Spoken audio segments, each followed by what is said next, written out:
शिक्षा व्यवस्था को बेहतर बनाने के लिए सरकार ने वित्त रहित शिक्षा व्यवस्था को खत्म किया और जो शिक्षण संस्थान थे उनको वित्तीय अनुदान देने की व्यवस्था की गई, प्रावधान किया गया। लेकिन सवाल ये उठ रहा है कि क्या वाकई शिक्षण संस्थानों को अनुदान मिल पा रहे हैं, क्योंकि कई जगह से शिकायतें भी आ रही हैं।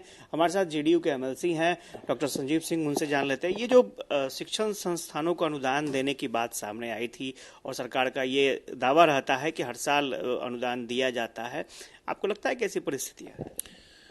नहीं, देखा जाए जिस समय वर्ष 2008 में आदरणीय मुख्यमंत्री जी ने या उनके नेतृत्व में जो बिहार कैबिनेट ने निर्णय लिया था परीक्षा फल आधारित अनुदान दिया जाएगा, तो ठीक है, उस समय कुछ भी कहीं किन्हीं को नहीं मिल रहा था, चाहे वो माध्यमिक हो या इंटरमीडिएट महाविद्यालय हो या डिग्री महाविद्यालय हो। लेकिन शिक्षकों को और कर्मियों को लगा जो कि अब हमारे दिन बहुरने वाले हैं और उस आधार पर जब परीक्षा फल आधारित अनुदान मिलेगा तो कहीं न कहीं एक सरकार के द्वारा जो किया गया घोषणा है उसके अनुसार हम लोगों को वेतनानुदान मिलेगा। लेकिन आज की हकीकत यही है, आज की सच्चाई यही है जो कि लगभग 6 साल, 7 साल, 5 साल, 4 साल इस तरह से डिग्री का लगभग 7-7 साल का बकाया है, इंटरमीडिएट का लगभग 14-16 से अनावश्यक कारणों से रोक दिया गया है। हम खास करके इंटरमीडिएट जो 599 महाविद्यालय हैं उसके बारे में आपको बताना चाहेंगे। विधान परिषद में हम शिक्षक और स्नातक प्रतिनिधियों द्वारा कई बार यह प्रश्न उठाया गया और शिक्षा मंत्री जी, जो तत्कालीन शिक्षा मंत्री जी थे या अभी भी जो हैं, उनके द्वारा हर वक्त जो विभागीय जवाब मिलता था उसको यहाँ पढ़ दिया जाता था। हम लोगों ने उस मामले में आदरणीय मुख्यमंत्री जी को भी पत्र लिखा, विभाग में शिक्षा मंत्री जी को भी लिखा, सब जगह पत्र लिखा। और आपको आश्चर्य होगा, जो हम लोग कह रहे थे विधान परिषद में या पत्र में, वही आज माननीय पटना उच्च न्यायालय के डिवीजन बेंच ने भी सरकार के द्वारा, विभाग के द्वारा किए गए एलपीए को खारिज कर दिया। और हम लोगों का अभी भी यही हम लोगों की आपत्ति है जो कि आप 1992 में जो नियमावली बनी, जो अधिनियम बना उस समय, उस पर आप 2011-13 की नियमावली आप थोप रहे हैं।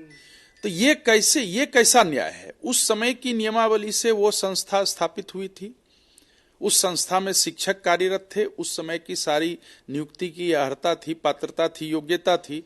और आज आप 2011 के नियमावली से उसमें कहीं छात्र की संख्या कम कर दे रहे हैं।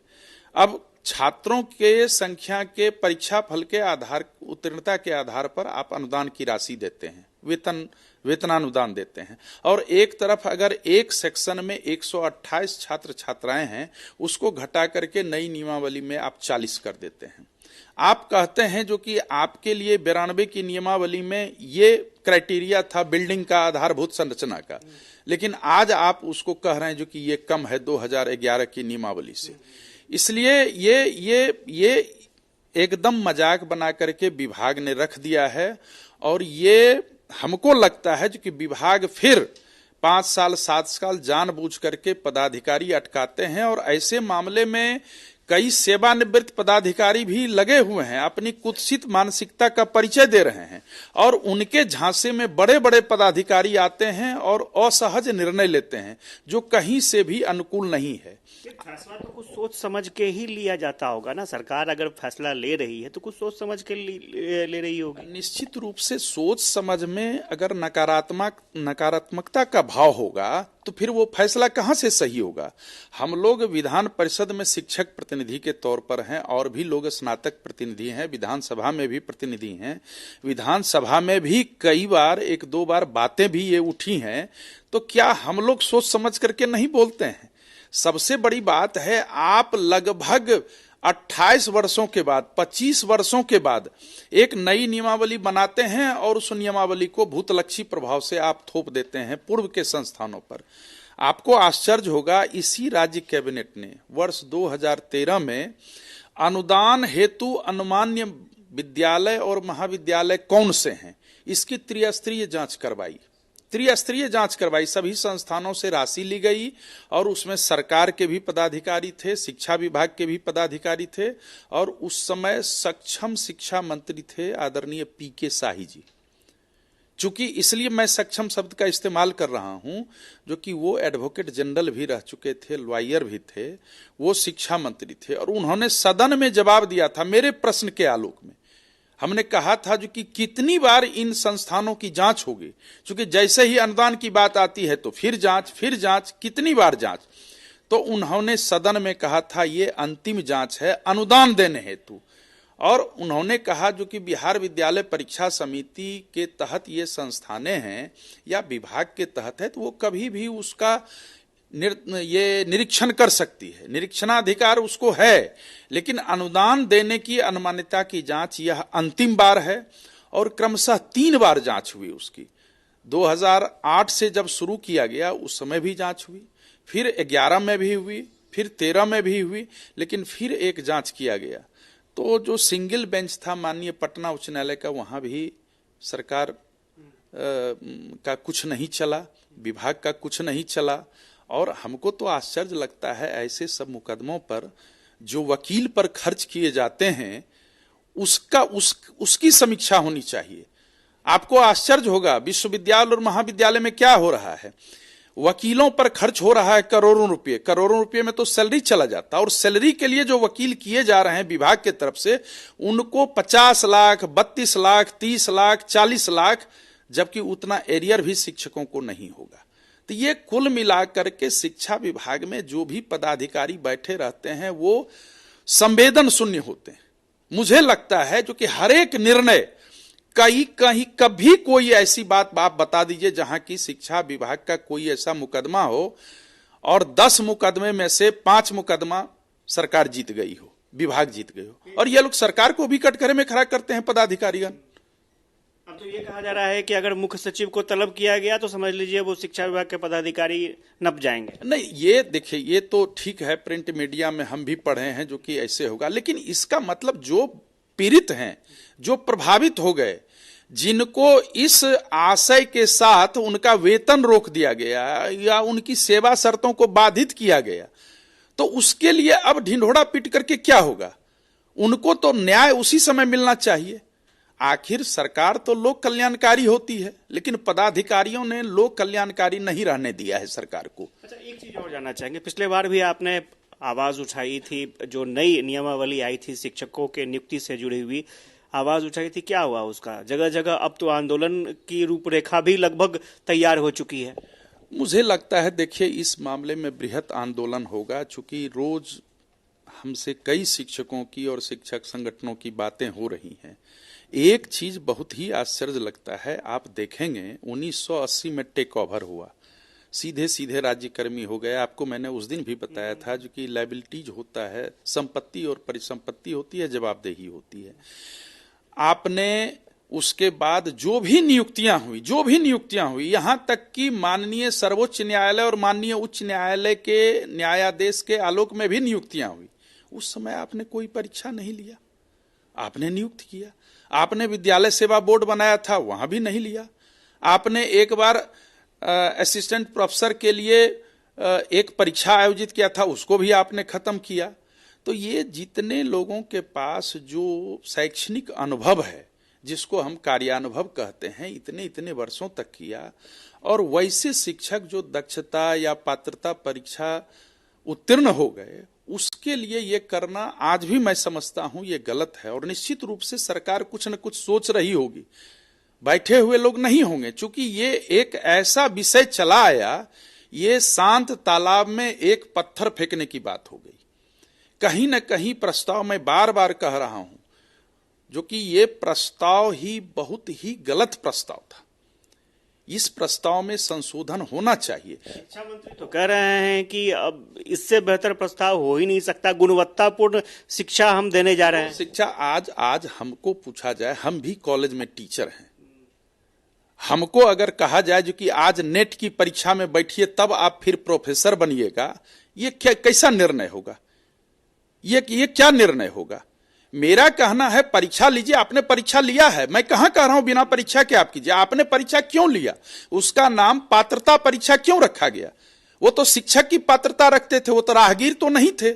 आपने शिक्षक के रूप में नियुक्त किया, फिर आपको लगा जो कि नहीं इनका हम इनका नाप करें, हम इनके माप कसें, उसके लिए आपने दक्षता लिया, दक्षता मूल्यांकन परीक्षा लिया, आपने पात्रता परीक्षा लिया। तो वो कौन सी परीक्षा थी? क्या अनुभव का मायने नहीं रखता है? मुझे लगता है शिक्षा मंत्री को भी इस बात पर सोच समझ करके जवाब देना चाहिए और निश्चित रूप से वो भी सोचेंगे इस पर। एक चीज और है, शिक्षकों के मसले को आप उठाते हैं तो ये माना जाए कि डॉक्टर संजीव सिंह बागी हो गए शिक्षकों के मसले पर, क्योंकि आप शिक्षकों के मसले पर मैंने सदैव शिक्षकों का पक्ष रखा है और मैं जो भी पक्ष रखता हूं मैं गलत पक्ष नहीं रखता हूं, इसमें बागी होने की कोई बात नहीं है। लेकिन शिक्षकों के मामले में अगर कोई भी सही बात रहेगी उसको कहने में हम कभी पीछे नहीं रहेंगे, मैं सदैव आगे रहा हूं। आंदोलन होगा तो किस तरफ आप रहेंगे? आप शिक्षकों की तरफ रहेंगे, आंदोलन होगा तो शिक्षकों की तरफ रहेंगे। इसमें कहां से शिक्षक प्रतिनिधि हूं मैं?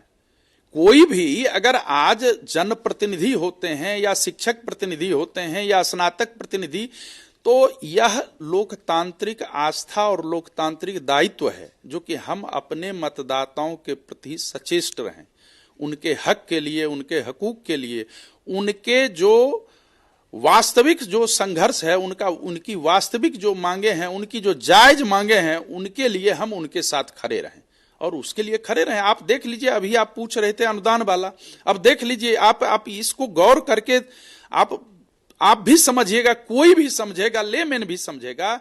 अभी 342 करोड़ रुपया वित्त विभाग ने 28 तारीख 29 तारीख को शिक्षा विभाग के खाते में भेज दिया अनुदान के लिए, वही माध्यमिक और इंटरमीडिएट के अनुदान के लिए, और उसमें एक लाइन जोड़ दिया, आप पैसा भी दे रहे हैं और एक शर्त जोड़ दिया, निर्दिष्ट मानक के अनुसार। निर्दिष्ट मानक पर उसकी जांच हो गई है, त्रिस्तरीय जांच हो गई है, और बिहार विद्यालय परीक्षा समिति माने बिना सोचे समझे एक विज्ञप्ति निकालती है जो कि 25 बिंदु का मानक आप भरें। जिस समय उस संस्था की स्थापना हुई थी उस समय वो 25 बिंदु नहीं था, उस समय जो मानक था उस मानक पर वो खोला गया था। आज अगर उसमें कोई बढ़ोतरी होगी, अगर अतिरिक्त सब्जेक्ट खोला जाएगा तो उसके लिए अलग से वो मानक तैयार करेगा।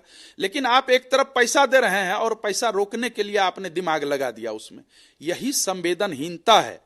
अखबार में तो छपता है 342 करोड़ जारी, लेकिन उसके तह में जाइए तो ये कैसी नीति है, ये किस तरह की नीति है जो कि वित्त विभाग इस पर आपने क्यों दिया? आप 342 करोड़ नहीं देते, आपने क्यों दिया 342 करोड़?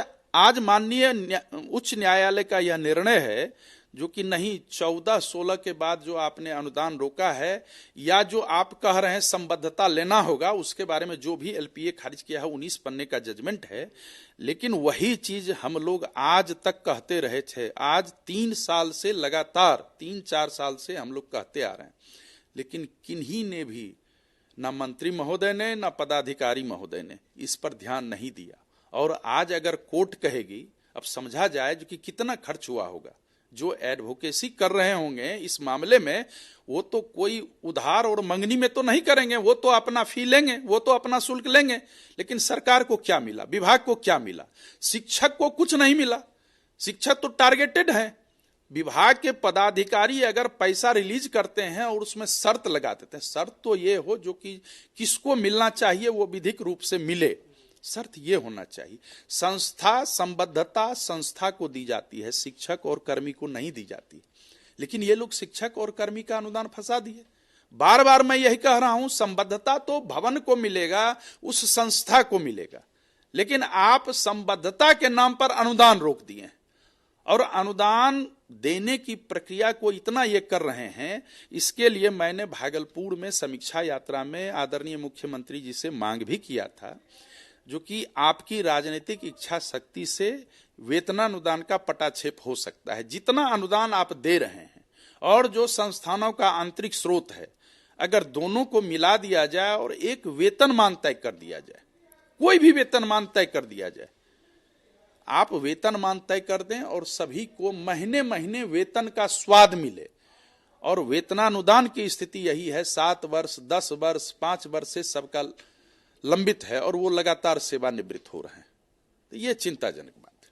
तो डॉक्टर संजीव सिंह थे।